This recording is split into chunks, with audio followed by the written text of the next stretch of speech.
Hello పిల్లలు. ఈవేళ ఒక చిన్న నీతి కథ చెప్తాను, అది కూడా వినండి. ఆహ్, ఒక ఊళ్ళో ఒక రైతున్నాడు. రంగన్ననే రైతున్నాడు. ఈ రంగన్న ఏం చేసేవాడు, అనేక రకాల పంటలు పండిస్తూ ఉండేవాడు. మినువులు, పెసలు, కందులు ఇలాగ ఆయనకి ఆ చుట్టుపక్కల పంటలు వేసుకున్నారో అవే వేసుకోవాలి మరి అందరూ కూడాను. అలా వేస్తూను అన్ని రకాలు పండిస్తూ ఉండేవారు. పండిస్తూ ఆ రైతు కొంచెం ధర్మాత్ముడు, హ్మ్, దాన దానగుణం గలవాడు. దాంతోటి ఏం చేసేవాడు, చక్కగా తనకు పండిన పంటలో కొంత భాగం ఓ పక్కకి పెట్టుకునేవాడు. పెట్టుకుని ఆ భాగాన్ని అందరికీ కొద్ది కొద్దిగా ఆహ్, వాళ్ళందరికీ కూడా ఇస్తూ ఉండేవాడు. మీరు కూడా తీసుకోండి, మా చేలో పండిన పంట ఇది అని చెప్పి అందరికీ కూడా కా కొద్ది కొద్దిగా పంచిపెడుతూ ఇస్తూ ఉండేవాడు దానంగాను. ఇస్తూ ఉంటే వాళ్ళందరూ కూడా చాలా సంతోషించేవారు. ఇతను ఎంతో ధర్మాత్ముడు, దానగుణం గలవాడు, చాలా మంచివాడు అనుకుంటూ పొగిడేవారు. పట్టుకెడుతూ ఉండేవారు.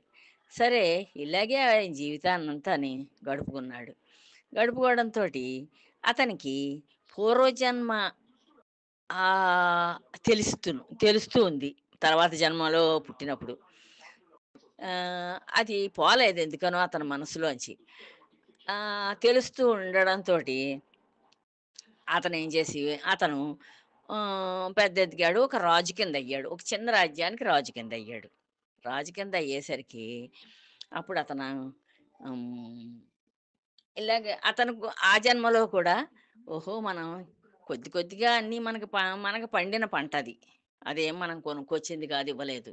పండిన పంటలో అంతా మనమే తినేయకుండా కొంత కొంత భాగం ఓ పక్కకి పెట్టి వాటిని దానం కింద ఇచ్చాను.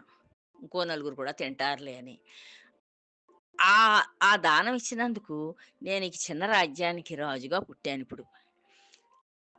ఆ పూర్వజన్మ సుకృతం వల్ల. ఇప్పుడు కూడా అలాగే దానం చేద్దాం అని చెప్పి, అలాగే ఏదో కొద్ది కొద్దిగా తనకున్న తనకి తోచినవి కొంచెం కొంచెం దానాలు చేస్తూ ఉండేవాడు ఈ రాజు.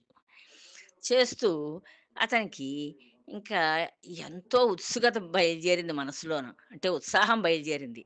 బయలుదేరి ఒక సాధు పురుషుడు తన రాజ్యంలో తన దగ్గరికొచ్చేసరికి "ఓ స్వామి, నేను క్రితం నాకు పూర్వజన్మ సుకృతం తెలుసు.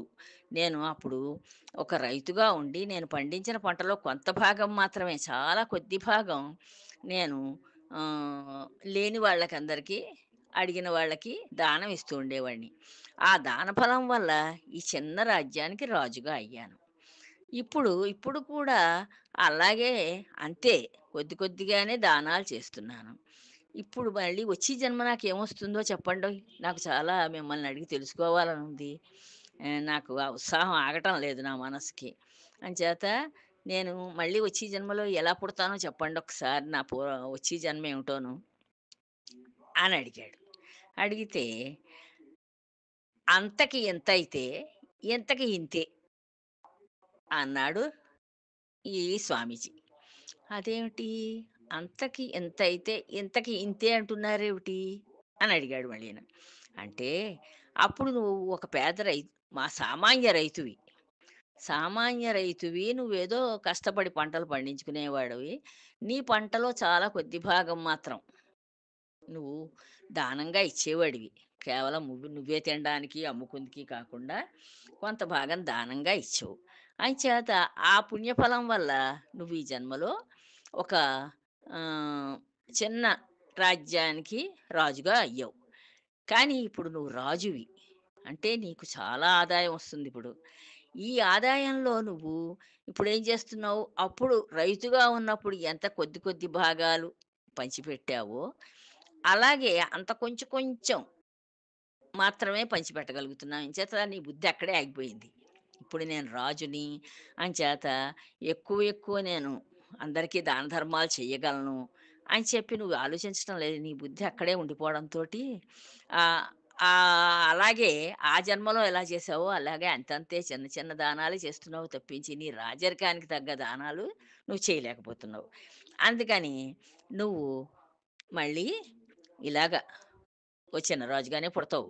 అంతేనే గాని ఇంతకన్నా గొప్ప ఇది జీవితం నీకేం వచ్చేయదు అని చెప్పాడు ఈ సన్యాసి. అంచేత మనం ఎప్పుడూ కూడా మన దగ్గర రూపాయి ఉందనుకోండి, రూపాయి ఉన్నప్పుడు 10 పైసలు దానం చెయ్యొచ్చు. రూ. 100 ఉందనుకోండి, రూ. 10 దానం చెయ్యాలి. అంతేనే గాని రూ. 100 ఉన్నప్పుడు కూడా రూపాయే దానం చేస్తానంటే అది దానం అనిపించుకోదు.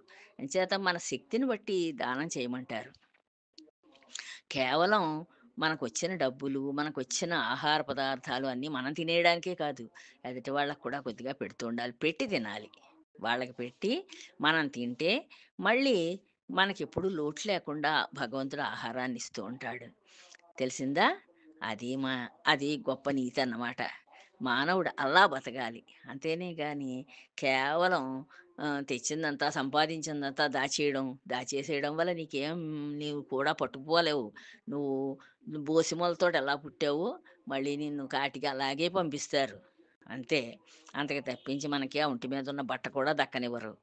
అది మన జన్మ యొక్క ఫలితం. కానీ ఈ శరీరం మనకు అందుబాటులో ఉన్నప్పుడే మనం మంచి పనులు చేసుకోవాలి.